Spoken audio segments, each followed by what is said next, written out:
میں نے پلٹ کر اس کی خبر بھی نہیں لی۔ میں نے غفلت دکھائی، برا کیا، بہت برا کیا۔ اگر میں ایک بار اس کی خبر لے لیتا تو مجھے تمہارے بارے میں بھی معلوم ہو جاتا۔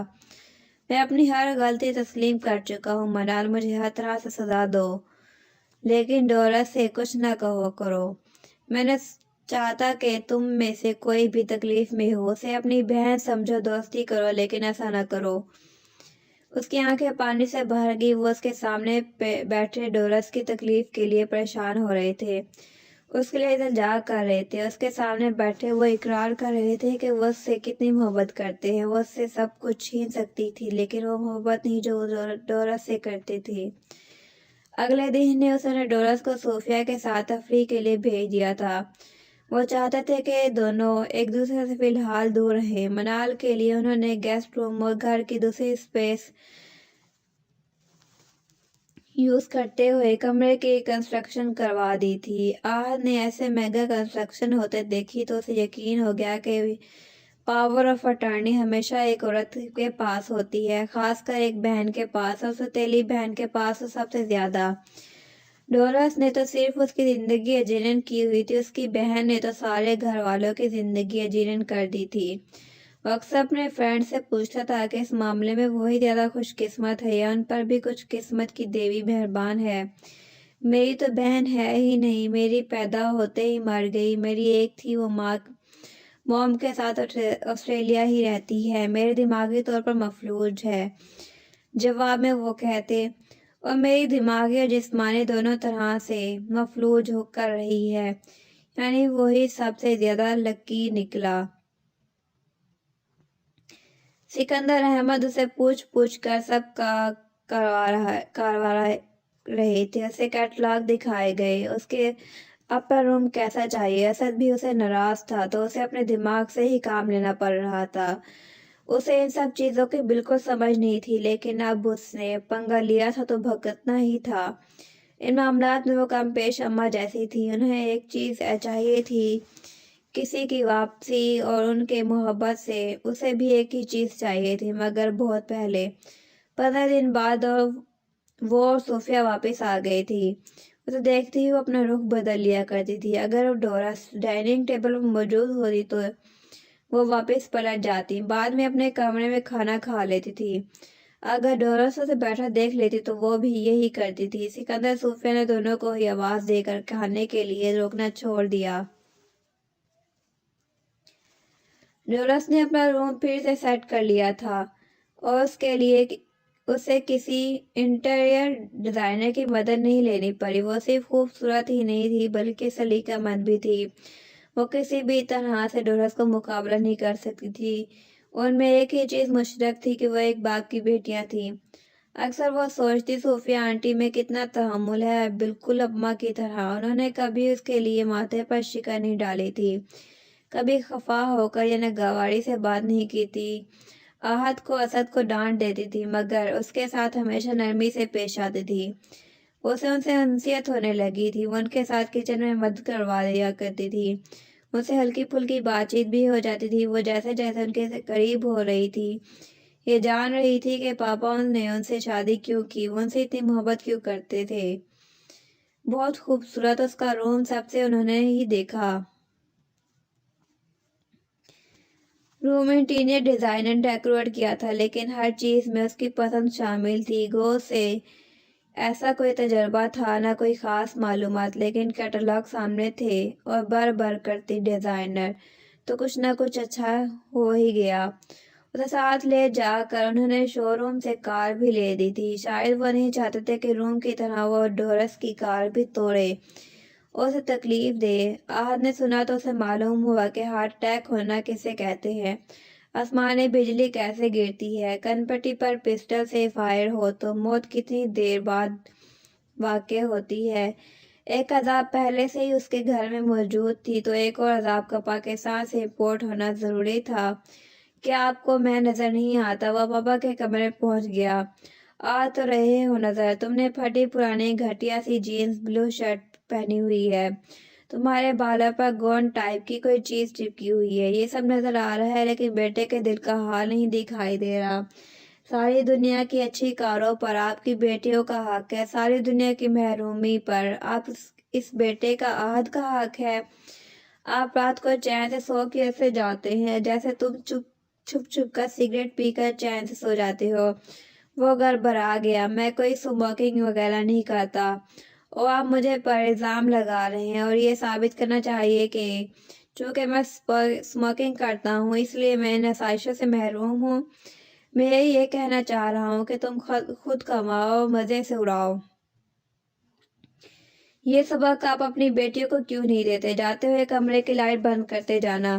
Good night. ہاتھ میں پکڑی کتاب سائڈ ٹیبل پر رکھ کر وہ دراز ہو گئے اور آنکھیں بند کر لی۔ پاپا پاپا، جواب میں وہ خراٹے لینے لگے۔ یہ ڈرامہ جو آپ لگا رہے ہیں نا، آپ کو بہت مہنگا پڑنے والا ہے۔ پھر میں آج سے ہی بچت شروع کر دیتا ہوں، کل سے پاکٹ منی بند۔ نیند میں ڈوبی آواز میں وہ بڑبڑائے۔ وہ بھی بڑبڑاتا ہوا کمرے سے باہر آیا۔ لانچ سے گزرا تو منار نظر آئی۔ سنو، وہاں پاکستان میں تو تم سے پلاسٹک کی سائیکل بھی نہیں چلائی گئی ہوگی، یہاں تو شو روم سے کاریں دیکھتی چلی پھر رہی ہو۔ یہاں تم نے پلاسٹک کی سائیکلیں چلائی ہوں گی نا، پھر تم کیوں نہیں شو روم سے کاریں دیکھتے پھر رہے؟ باپ بیٹی دونوں جواب دینے میں ماہر تھے۔ اس نے اپنے اور موڈ خراب مناسب نہ سمجھا اور اپنی کھٹارا کار میں غم غلط کرنے گھر سے ہی دور ہو گیا۔ اسد کا ایڈمیشن ہو چکا تھا، وہ انس کے ساتھ لندن جا رہا تھا۔ اس کا ایک ہی خواب تھا کہ جو پورا ہو رہا تھا۔ وہ گھر کا ایک ایسا فرد سا لگتا تھا جو ہمیشہ سے اسی گھر کا حصہ تھا۔ سکندر احمد نے منال کو بھی تعلیمی ماہرین سے ملوایا تھا۔ انہوں نے اس کے رجحانات جانچے تھے۔ اس کے لیے جو سبجیکٹ تجویز کیے گئے تھے ان میں سے ایک انٹیریئر ڈیزائننگ بھی تھا۔ دن میں کئی بار حفصہ سے فون پر بات کرنا اس کا معمول تھا۔ وہ انہیں بتاتی تھی کہ پاپا کتنے امیر ہیں اور یہ کہ اس کے پاس اب سب کچھ ہے۔ وہ چاہتی تھی کہ اس کے بچپن کے داغ دھل جائیں۔ جب کبھی وہ ان کے پاس واپس جائے تو اسے پھر سے تانے نہ سننے کو ملے۔ وہ روم سے کچن "یہ کون ہے ہو از شی" کی طرف جا رہی تھی جب اس نے پیچھے سے یہ آواز سنی۔ وہ سب ڈورس کے فرینڈز تھے۔ پول پارٹی کے بعد اب وہ لانچ میں پروجیکٹر کے سامنے بیٹھے تھے۔ ان کے کہکے سارے گھر میں گونج رہے تھے۔ سکندر احمد بزنس ٹور پر تھے۔ صوفیہ آنٹی پر اپنے روم میں تھی، اپنے کمرے کی کھڑکی سے ان سب کو کافی دیر سے دیکھ رہی تھی۔ ڈورس ان کے ساتھ ساتھ بہت خوش نظر آ رہی تھی۔ وہ سب ہلا گلا کر رہے تھے، مختلف گیمز کھیل رہے تھے۔ ان میں سے کچھ کی حرکتیں دیکھ کر تو وہ بھی ہنسنے لگی تھی۔ اس کا بھی دل چاہا کہ وہ ان کے ساتھ جا کر انجوائے کرے۔ جب وہ سب باری باری پول سے غائب ہونے لگے تو وہ سمجھی کہ وہ جا چکے ہیں۔ اگر اسے معلوم ہوتا کہ وہ سب لاؤنج میں آ کر بیٹھ گئے ہیں تو وہ کبھی بھی اپنے روم سے باہر نہ نکلتی۔ انہیں دیکھتے ہی وہ کچھ اس طرح احساس کمتری کا شکار ہو گئی کہ ان کے قریب جانے کی غلطی نہیں کر سکتی تھی۔ اگنور ہر۔ اس کے بعد ڈورس انگلش میں گالی دی اور وہ سب ہنسنے لگے۔ وہ اپنے کمرے کی طرف واپس جا رہی تھی اور وہیں رک گئی۔ گالی اور گالی کے مطلب وہ دونوں سمجھ گئی تھی۔ اب کچھ ڈورس کو بھی سمجھانا چاہیے تھا۔ سامنے ہی سب آنکھوں والا لڑکا بیٹھا تھا۔ شاید اس نے پوچھا تھا کیونکہ وہ دو لڑکیاں آپس میں باتیں کر رہی تھی۔ ایک لڑکا ہاتھ کی گٹار کے ساتھ مصروف تھا، ایک کچن کی سمت سے ہاتھ میں کین لیے آ رہا تھا۔ "میں بتاؤں میں کون ہوں؟" اس نے ڈورس کے پیچھے اور سب کے سامنے کھڑے ہو کر بلند آواز سے کہا۔ ڈورس اپنے موبائل کے ساتھ مصروف تھی۔ اس نے یکدم سر اٹھا کر اسے دیکھا۔ اس کی آنکھوں سے چنگاریاں نکلنے لگیں کہ دفعہ ہو جاؤ یہاں سے، میں مسٹر سکندر کی دوسری بیوی کی بیٹی ہوں۔ اس کے پاپا میرے ماں کو پاکستان میں چھوڑ کر یہاں بھاگ آئے تھے تاکہ ہم بھوکے مر جائیں۔ Shut up! جتنی زور سے وہ چلا سکتی تھی اس نے چلا کر کہا، دفعہ ہو جاؤ یہاں سے۔ وہ سب باری باری دونوں کو دیکھ رہے تھے۔ ان کی خوش گپیوں کا سلسلہ ختم ہو چکا تھا۔ اطمینان سے چلتی وہ اپنے کمرے میں آ گئی۔ اندر سے وہ کانپ رہی تھی۔ اس کے کانوں میں ڈورس کی گالی گونج رہی تھی۔ کچھ ہی دیر بعد وہ ابھی سے اس کے روم میں موجود تھی۔ "تم نے میرے فرینڈ کے سامنے پاپا کی بے عزتی کی۔ تم چاہتی ہو میں تمہیں پاپا کی بیٹی کی حیثیت سے لوگوں سے متعارف کرواؤں جبکہ پاپا کی صرف ایک بیٹی ہے ڈورس۔" حد تک سے منال کا چہرہ سرخ ہو گیا۔ وہ ٹھیک کہہ رہی تھی، صرف وہی ان کی بیٹی تھی۔ چیزوں کے مل جانے سے دلوں میں گھر نہیں مل جاتا۔ آج تم یہاں ہو کل نہیں ہوگے، تم مجھے یہاں سے نہیں نکال دو گی۔